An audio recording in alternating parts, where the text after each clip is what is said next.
Long ago, in the city of London, there lived a family named Darling. Wendy, John, and Michael Darling would sit in the nursery telling stories about a far-off place called Neverland, where the daring Peter Pan and the pixie Tinker Bell lived. And no one in Neverland ever grew old. Peter Pan and Tinker Bell came to the Darlings' nursery window one night to get his shadow. It wasn't Peter's first visit to the Darling house. He had come there many times to listen to Wendy's stories. Peter was upset when Wendy explained that this was to be her last night in the nursery. "But that means no more stories," cried Peter, "unless I take you all back to Neverland with me." "That would be wonderful," the children shouted. Everyone but Tinker Bell agreed. "But how will we get there?" Wendy asked. "All you've got to do is fly," Peter replied. And with a sprinkle of pixie dust from Tinker Bell, they soared through the skies of London and all the way to Peter's Neverland home. Down below, they saw waterfalls and Mermaid Lagoon. There was a pirate ship, a forest, and even an Indian camp. The pirate ship belonged to a fellow captain, Hook.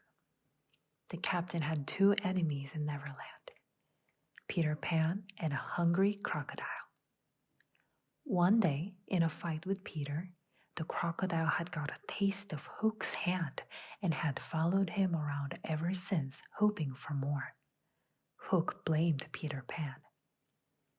When they got to Neverland, Peter took Wendy, Michael, and John into the forest to meet the lost boys.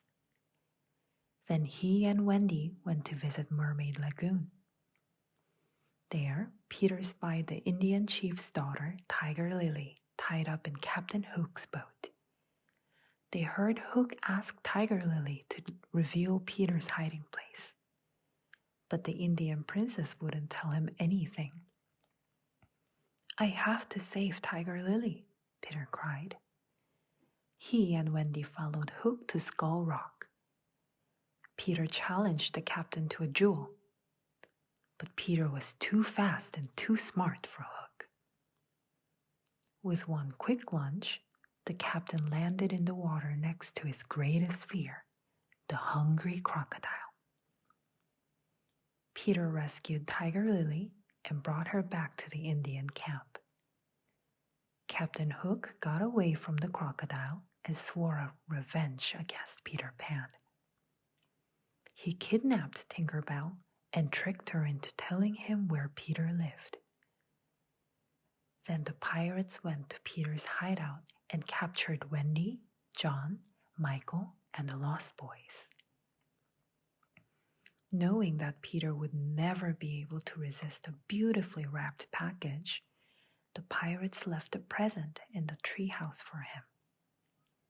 As soon as he opened it, boom, it would explode. And that would be the end of Peter Pan. Tinker Bell knew what Hook had planned. She had to warn Peter before it was too late. She made her escape carefully and flew back to the hideout. "Peter Pan will save us," Wendy insisted as she was about to walk the plank. But the evil captain just laughed at her. "Pan will never save you now," he cried with glee. Captain Hook did not realize that Peter Pan and Tinker Bell were already on their way to get Peter. Peter and Tinker Bell returned in a flash. "Hook, this time you've gone too far," Peter shouted as he challenged him to one last duel. Wendy, Michael, John, and the Lost Boys watched in awe as Peter fought so bravely to save them. At last, Hook and the pirates ended up in the water. They swam as fast as they could, with the always hungry crocodile close behind.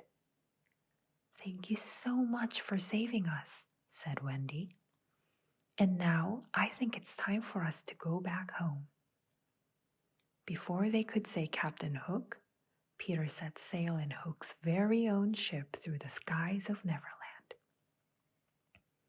They were soon back in London, safe and sound.